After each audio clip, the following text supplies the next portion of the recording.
Muito obrigado, Sr. Presidente. Cumprimento o Dr. Hugo Mendes e começava por lhe perguntar quando foi a última vez que conversou com o Dr. Pedro Nuno Santos e se porventura foi ontem.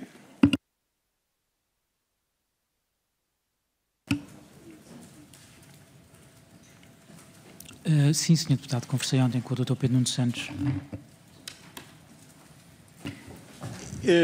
Eu achei interessante a forma como fez a sua declaração inicial, aliás, como se apresenta a esta Comissão Parlamentar de Inquérito, porque de algum modo está a mimetizar o estilo do Dr. Pedro Nuno Santos. Fez uma intervenção inicial longa, lançou acusações sobre o governo anterior, a oposição, como é bem o estilo do Dr. Pedro Nuno Santos. Escolheu cirurgicamente os factos que quis realçar. Assumiu uma outra responsabilidade, que algo correu mal no seu desempenho, por isso já não é Secretário de Estado, embora eu também deva realçar que isto é um avanço civilizacional na comunicação do PS. E logo a seguir diz que é responsável por tudo o que de fenomenal e que foi tão bom enquanto a sua tutela. Isto faz-me lembrar aquela retórica de alguns dias atrás do Dr. Pedro Nuno Santos, que foi o melhor Ministro das Obras Públicas em 50 anos, depois de ter derramado milhares de milhões nas empresas públicas CP e TAP. Aliás, o Dr. Pedro Nuno Santos vai ficar, depois desta comissão, conhecido como o maior ilusionista da política portuguesa. E, de facto, há aqui, da sua intervenção inicial, uma tentativa de instrumentalizar o Sr. Presidente da República, a figura, através do mail que já considerou infeliz, trata os dinheiros públicos com uma ligeireza quando falamos de 3,2 mil milhões de euros portugueses. A não comunicação às finanças do processo de rescisão da engenheira Alexandra Reis é algo impensável. O seu depoimento na IGF em relação à nave diz que cabe às finanças escolher os administradores da nave, mas no que diz à IGF diz que é competência do Ministério das Infraestruturas. A forma de guardar a informação no seu telemóvel. Portanto, eu queria, em primeiro lugar, voltar a falar na questão da instrumentalização da figura do Presidente da República. Aquela opinião que expressou no e-mail é sua ou era generalizada do Ministério? Desligou o microfone. Senhor Deputado, aquela opinião, eu estou a falar em nome pessoal, não estou a falar em nome de ninguém. De quem partiu a iniciativa? Não foi sua? Que iniciativa? De mudança do voo? Não. Eu fui o destinatário de uma mensagem. De quem? Mas eu já disse que não sei e já disse que sou o primeiro interessado a que descubram. Que é para que não fique a ideia de que fui eu que pedi. Sr. Deputado Paulo Muniz, eu só agradeço que o tipo de diálogo mais difícil de controlar é este diálogo muito rápido e muito fugaz, que depois é extremamente difícil. Eu só gostaria de... Se fosse possível ter uma narrativa para a pergunta, para depois haver uma narrativa também própria para a resposta, era mais fácil de controlar esse diálogo. Se fosse possível, lá está, se não... Eu agradeço a sua sugestão e, naturalmente, porei em prática sempre que tal se revele possível na condução da minha interpelação. Só que há aqui uma questão. Parece-me que o Sr. Dr. Hugo Mendes, pelo facto de já ter respondido a quem me precedeu, naturalmente, eventualmente com perguntas idênticas, disse-me que já respondeu. Mas eu estou a fazer a pergunta e espero que, caso seja idêntica, que ele continue a responder-me àquilo que eu pergunto sem esta atitude, digamos, um bocadinho enfadora. E volto-lhe a perguntar de quem partiu esta iniciativa da mudança do voo do Sr. Presidente da República. Não sei, Sr. Deputado. Não procurou saber nunca? Achou isso normal? Não, Sr. Deputado. Eu estava a responder a uma dúvida expressa pela CEO e eu dei-lhe uma opinião infeliz. Já vimos também aqui que o Sr. Doutor, enquanto Secretário de Estado, foi também Secretário da TAP, na resposta à pergunta de ambos os ministros, percebemos daquilo que já disse aqui, que ficou na reunião que não devia ter ficado. Havia mais alguma empresa do sector público e empresarial onde isso tenha ocorrido, onde tenha respondido ou colaborado na resposta ao Governo? Não, também não houve situações semelhantes. Eu recordo e trago aqui as afirmações do Sr. ex-secretário de Estado do Tesouro, que diz o seguinte em relação ao setor: que havia uma relação muito intensa e durante este período da reestruturação não houve um único sinal de que houvesse algum impedimento de que a TAP nos pudesse às finanças contactar. Ora, se há um desenvolvimento de uma relação tão próxima com o Dr. Miguel Cruz, nunca se lembrou de comentar com ele os 500 mil euros de indemnização à engenheira Alexandra Reis? Como eu disse na minha intervenção inicial, os nossos contactos cessaram quase. Eu lembro que o professor Miguel Cruz até utilizou uma hipérbole, que tínhamos deixado de falar a 31 de dezembro de 2021. Não aconteceu, obviamente, isso, mas nós praticamente deixámos de comunicar. E, portanto, foi um lapso meu, que eu assumo, mas pareceu-nos que, do ponto de vista da avaliação política, e tendo em conta que o processo tinha sido espoltado do lado das infraestruturas, pela decisão, pela autorização concedida pelo Ministro das Infraestruturas e Habitação à engenheira Christine Weider para iniciar o processo, pareceu-nos que a leitura política, que foi o que nós estivemos ali naquele processo, a leitura política poderia ser feita por nós, sem prejuízo, mais uma vez, de todos os atos societários subsequentes serem cumpridos pela empresa na articulação com as finanças. Ou melhor, com a tutela acionista. Disse aqui que não teve conhecimento do teor do acordo com a engenheira Alexandra Reis quando recebeu o mail a 2 de fevereiro a dar nota disso mesmo. É verdade? Pode repetir, Sr. Deputado, desculpe. Disse que não teve, disse à IGF que não tem conhecimento, ou que não tinha conhecimento, do teor do acordo com a engenheira Alexandra Reis quando recebeu um e-mail no dia 2 de fevereiro a dar nota exatamente deste acordo? Sim, eu não tinha conhecimento do clausulado.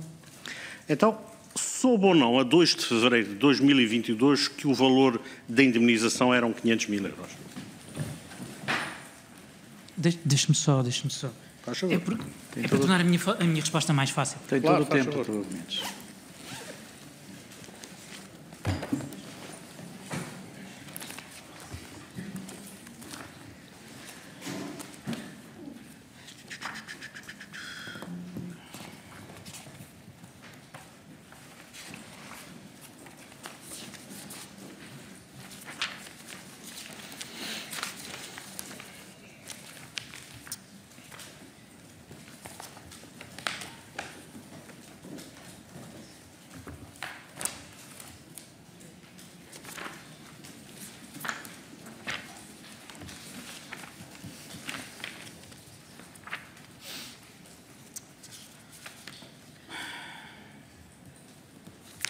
Anexo 5. Muito bem, creio que podemos prosseguir. Eu vou repetir a pergunta. Portanto, Nós paramos tempo, com certeza. Estava-lhe a perguntar se soube ou não, a 2 de fevereiro de 2022, do valor de 500 mil euros como indemnização. Como valor global, sim. Soube ou não da manutenção do seguro de saúde por 2 anos? Senhor Deputado, se me permite. Eu sei tudo o que está no e-mail, mas posso-lhe também dizer uma coisa. Desculpe, eu não quero interromper a sua inquirição. Todas essas questões não estão no clausulado do acordo, fazem parte do anexo 2. Posso responder ao que lhe perguntei só? De acordo. Então, soube ou não da manutenção do seguro de saúde por 2 anos? Soube. Soube ou não da manutenção do seguro de vida até 2024? Sim. Soube ou não do apoio judicial em litigâncias futuras? Sim. Soube ou não da manutenção do carro? Sim. Soube ou não do telemóvel? Sim. Isto para si não é saber o teor do acordo? Não, Sr. Deputado. O acordo é isto. Isso que me está a dizer é um anexo. Por algum motivo é o anexo, não é o acordo. E, portanto, no seu entendimento, todas essas condições que, digamos, são aquelas mais relevantes, que expressam as condições de rescisão que conhecia para si, digamos, isso não é o acordo, é um mero anexo, não tem grande relevância, é isso? Sr. Deputado, não fui eu que coloquei isto como anexo. Foi quem redigiu o acordo. Não foi isso que eu lhe perguntei. Então o que é que me está a perguntar? Vamos repetir a pergunta e parar. Eu estou-lhe a perguntar se saber ou não que a senhora engenheira Alexandra Reis recebe uma indemnização de 500 mil euros, que se mantém o seguro de saúde, os benefícios, por 2 anos, que mantém o seguro de vida até 2024, que mantém o apoio judicial a litigâncias futuras, que mantém o carro e que mantém o telemóvel, não é para si um conhecimento profundo do que são as condições de rescisão da senhora? São as condições indemnizatórias, é o quanto indemnizatório e os fringe benefits, os benefícios acessórios que fazem parte do acordo que eu não conheço. Estou a ser o mais rigoroso possível, Sr. Deputado. O mais rigoroso possível. Eu não conhecia o clausulado. O que eu conhecia está no e-mail de dia 2 de fevereiro, creio que é das 17h05, que são todas as rubricas que leu. Essas rubricas não são um acordo, por algum motivo fazem parte de um anexo ao acordo. Muito bem, Sr. Doutor. Pergunto-lhe outra questão. Quando é que, pode-nos relatar como é que foi o acidente com o seu telemóvel? Em Porto de Sines? Posso. Estava sentado talvez na terceira fila. Foi um evento com o Porto de Roterdão. Uma associação que existia, que passou a existir, um protocolo que foi assinado entre o Porto de Sines e o Porto de Roterdão. E eu, quando me levantei, era daquelas cadeiras, desculpe estar a ser demasiado gráfico, mas é para ser rigoroso. É importante. É daquelas cadeiras que, quando uma pessoa se levanta, dobra. O telemóvel ficou atrás, a cadeira levantou e o telemóvel dobrou. Eu entreguei esse telemóvel no fim da tarde desse dia 15 de dezembro. Se quiser pedir à Secretaria-Geral da Presidência do Conselho de Ministros, se eles ainda tiverem o que lá sobra, podem disponibilizá-lo. Faz favor, senhor. Claramente, dada esta circunstância, e porque não temos nada a perder, veja, por favor, se há informação relevante ao assunto da TAP. Eu sei que os senhores acham graça, mas é o dinheiro dos portugueses. Vamos tentar estão manter, em jogo. não mas estava-lhe a dizer, veja se é possível recuperar mensagens e o teor de mensagens que possam ter a ver exclusivamente com o teor desta comissão da TAP. Mas, senhor, e portanto, queria-lhe também colocar uma questão que ainda não foi esclarecida, do meu ponto de vista. Sabemos que há o início de um desentendimento, daquilo que foram as suas palavras entre a engenheira Alexandra Reis e a senhora engenheira Christine Widner, e é dado o ok para a senhora CEO chegar a acordo, digamos, para a saída da senhora engenheira Alexandra Reis. Estou a pensar bem? Creio que sim. Bom, o senhor sabe, há um modelo de governança das sociedades, isto é, os órgãos da sociedade, entre eles o Conselho de Administração, são nomeados exclusivamente pelos acionistas. Não é possível um membro do Conselho de Administração negociar a saída de outro. Isso não existe.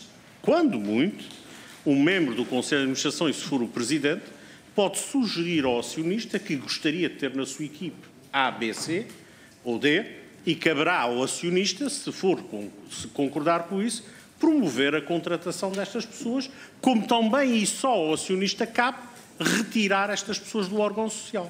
Nunca vos ocorrer, no primeiro contacto, alguém dizer, mas alto, desculpe, isto não é matéria que a senhora possa conduzir. Isso é matéria exclusivamente nossa e nós vamos diligenciar neste sentido. Nunca se colocou essa questão básica, primária, antes de tudo. Pelos vistos, também não se colocou aos escritórios de advogados que representaram as partes, Sr. Deputado. Eu vou voltar a repetir, peço que o tempo não conte. Doutor, eu agradeço a sua complementaridade e preocupação com os escritórios de advogados, mas a minha pergunta é para si. Isto é, enquanto Secretário de Estado, que tinha relação com um conjunto de empresas públicas, e mesmo que fossem empresas privadas que têm os seus acionistas, o Conselho de Administração, o Conselho Executivo, são órgãos, entre outros, que são nomeados, são indicados pelos acionistas das empresas, é assim. E, portanto, eu, enquanto membro de um Conselho de Administração, seja de uma empresa privada ou pública, não posso chegar ao meu acionista e dizer, olha, eu quero Já não quer aquele senhor a trabalhar e, portanto, vou eu conduzir a substituir. Era injusto. Vou substituir este senhor. E o acionista não diz, sim senhor, faça isso. Isso não é competência do órgão de gestão. Isso não é competência de um par poder prescindir ou contratar outro par. Não é isso. Isso não existe. Isto é o básico da gestão das empresas e do Código das Sociedades. Cabe ao acionista anuir e dizer, sim senhor, concordamos que queira ter aquela pessoa e aquela outra na sua equipa, mas é o acionista que trata disso. Assim como em caso de rescisão ou dispensa, é matéria exclusiva do acionista. Isto é, enquanto secretário de Estado com responsabilidade em todo um sector público empresarial, a primeira coisa da sua sensibilidade básica, primária, que nós entenderíamos é, se chegasse lá a senhora CEO com essa vontade e os senhores anuíssem, enfim, isso é outra questão, é dizer, sim senhor, nós enquanto acionistas vamos liderar e tratar o problema da substituição da senhora engenheira Alexandra Reis ou outra qualquer pessoa. Não é a senhora CEO que vai liderar esse processo e depois peça-nos para validar. Isso não existe. Mas que raio de organização e gestão societária, onde é que os senhores foram buscar esta ideia que não existe na tradição, na prática? Isso não existe. E, portanto, era a primeira coisa básica que o seu secretário de Estado devia ter dito. Na altura, era, minha senhora, desculpe, não lhe cabe assim nem negociar, nem substituir. Nós tomamos boa nota, vamos ver se enquanto acionistas achamos bem e se acharmos, vamos nós tratar do processo, porque é a nossa exclusiva responsabilidade. Antes de indemnizações, antes de OKs, antes de advogados, essa era a primeira questão de um governo responsável. Isso nunca lhes passou para a cabeça. Sr. Deputado, o Sr. Ministro das Infraestruturas deu essa autorização na reunião de 4 de janeiro. O que me está a dizer é outra coisa, ou o que está implícito na sua resposta, mas se quiser explicitar, o ponto é, não foi a CEO que de repente se lembrou, ela teve uma autorização do acionista, ou do representante do acionista. Sr. Presidente, eu tenho de voltar a tentar explicar, porque eu não me devo estar... Estamos com o tempo parado. Eu admito que deve ser o problema meu. Repara o seguinte, eu não estou a dizer que o Sr. Ministro deu o ok. Não é isso, até pode ter sido o Sr. Primeiro-Ministro, não é essa a questão. Quando se chega a um Conselho de Administração, neste caso, o Presidente do Conselho de Administração, e diz, ou da Comissão Executiva, ao seu acionista Governo, Ministério das Infraestruturas, eu gostaria de substituir ou de ver substituído na minha equipa fulano, porque não está de acordo, eu não trabalho bem, não nos entendemos. Primeiro ponto. O acionista tem que validar isso e dizer, sim senhor, nós concordamos e de facto vamos ajudar a promover essa alteração. Mas essa é uma competência exclusiva do acionista. Não pode autorizar um outro membro do Conselho de Administração a liderar uma negociação, a promover o acordo, a assinar. Isso não é nada disso. Isso não existe. Isso é completamente ao arrepio da organização societária. É o Conselho, é o acionista, ou os representantes do acionista, que promovem a destituição ou nomeação dos órgãos sociais. Ponto. Penso que o Dr. Gomes já entendeu. Posso responder? Faz favor. Sr. Deputado, a TAP é que tem que instruir esse processo. É por isso, a TAP é que tem que instruir esse processo. É por isso que há um Presidente do Conselho de Administração. Há uma autorização... Se eu agora puder responder, faz favor, com atenção. O Ministro das Infraestruturas e da Habitação deu uma autorização a 4 de abril e disse, inicie-se o processo. E o processo tem que cumprir... Pode ter uma ideia diversa de como as coisas podem funcionar. A questão é, as questões societárias e a relação com a tutela acionista tem que ser garantida pelo Conselho de Administração e por quem lidera o Conselho de Administração. Repare, deixe-me dar um outro exemplo. Que é um exemplo ao contrário. O senhor disse, tem que ser o acionista a encontrar o administrador. Não disse isso. A nomear. É diferente de encontrar. Nomear. Senhor Dr. Mendes, faz favor. Mantenha a resposta, mantenha a narrativa. Mas não estamos num caso de nomeação. Dr. Mendes, tente terminar a resposta. Se já terminou, vou dar a palavra ao Sr. Deputado Paulo Muniz. Sr. Presidente, eu tentei esforcei-me, mas aparentemente não foi de fácil compreensão.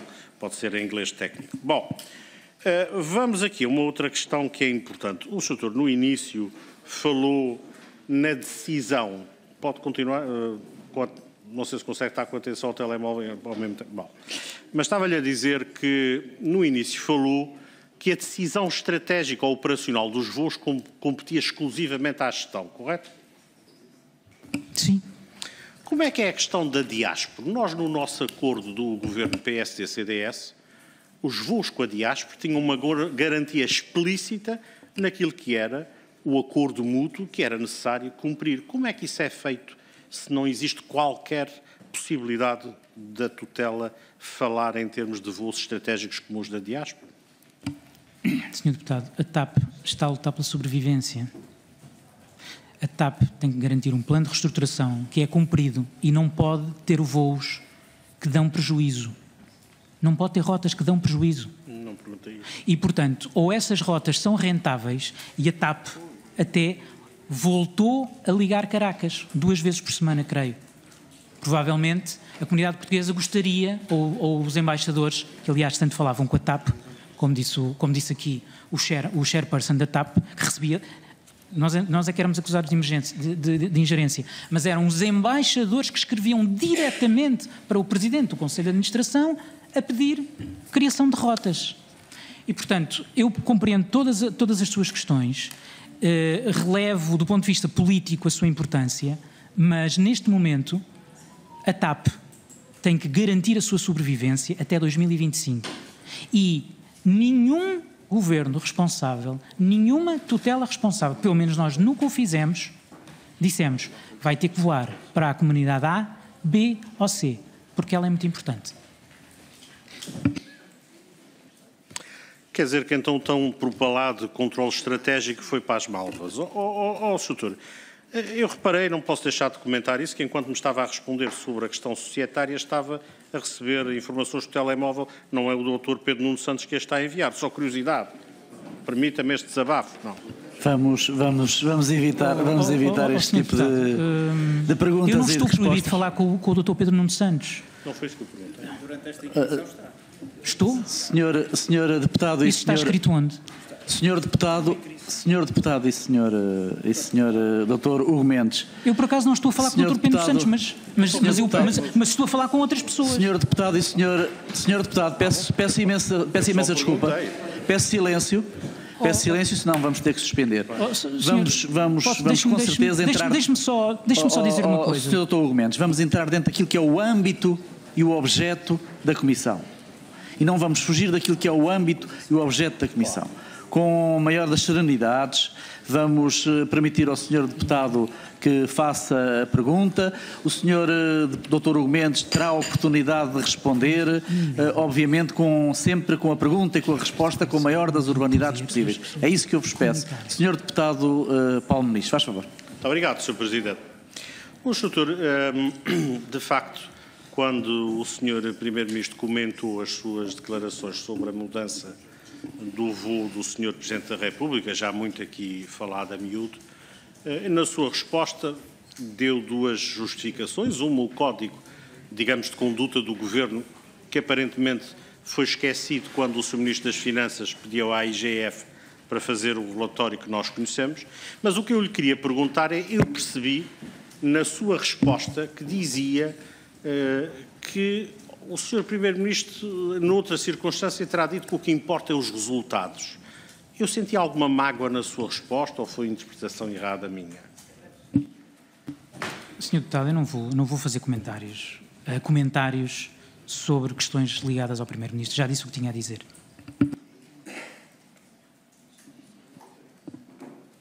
Doutor, eu não quero que se sinta constrangido a repetir o que já aqui disse, eu só queria esclarecer. Deixe-me fazer ainda uma pergunta que eu julgo que é relevante. Depois da questão da indemnização, e já percebemos que não falou com o professor Miguel Cruz, nunca falou com mais ninguém sobre esta indemnização, sem ser o Sr. Ministro Pedro Nuno Santos? Tem que ligar. Quer dizer, tirando a chefe de gabinete que sabia, creio que não. Sobre a questão dos KPIs, nós sabemos, e já aqui foi abordado, que há uma conversa, um mail para si e para o professor Miguel Cruz, a dizer que, apesar de não estarem definidos KPIs, o Sr. Ministro Pedro Nuno Santos disse à Sra. CEO que ela estava em condições de receber um bónus. Isto é assim? Não sei, Sr. Deputado, eu não estava presente na reunião. vai ter a oportunidade de questionar o Sr. Ministro amanhã. Então eu vou ler-lhe um mail para si e para o Dr. Miguel Cruz. Passo a citar. Tive o prazer de ter uma conversa com Pedro Nuno Santos que confirmou a minha performance em 2021 foi boa e que eu poderia esperar ter todos os KPIs completados, embora não estejam definidos. E a correspondente parte do bónus para o período de 25 de junho a 31 de dezembro de 2021. Adicionalmente, estou totalmente disponível para a definição dos KPIs para 22. Cristine, isto é um mail para si e para o professor Miguel Cruz. Acha isso normal? Ter os bónus completados ou ter atingido bónus sem ter KPIs previamente definidos? Sr. Deputado, vamos por partes. Primeiro, eu não sei o que é que a engenheira Christine Weidner disse ao Sr. Ministro nessa reunião. Ela diz que disse uma coisa. Isso é um mail, eu li um mail. Não, eu sei, mas ela diz que disse. Eu não sei se ela disse. O Sr. Ministro estará cá para confirmar ou não se ela diz que disse isso. Isso não é verdade, sim. Não sei se não é verdade. Vamos tentar não cruzar... Sr. Dr. Desculpe. Não, Sr. Paulo Ministro, é uma questão de rigor. Eu, quando não estou presente nas reuniões, e as pessoas me vêm dizer, olha, aquela pessoa disse, eu tenho que ter a confirmação. É uma questão de rigor e de verdade, já agora. É uma questão de rigor. Portanto, se há uma pessoa que diz, eu naquela reunião disse à pessoa A que disse qualquer coisa, então perguntem à pessoa A se ela disse exatamente aquilo. A pessoa A, por acaso, vai estar cá amanhã no meu lugar. Portanto, é essa pessoa A, Dr. Pedro Nuno Santos, que tem que confirmar que aquela conversa ocorreu naqueles exatos termos. Eu não sei o que é que a engenheira Christine Weidner disse ao Ministro, não sei o que é que o Ministro percebeu que ela tenha dito, não sei o que é que ele lhe respondeu e não sei o que é que ela percebeu da resposta dele. Portanto, está a ver a complicação que às vezes a comunicação é difícil. Portanto, eu não vou... Para além do mais, eu nem estive nessa reunião. Portanto, eu acho mesmo que tem que inquirir o Dr. Pedro Nuno Santos sobre o que se passou sobre essa reunião.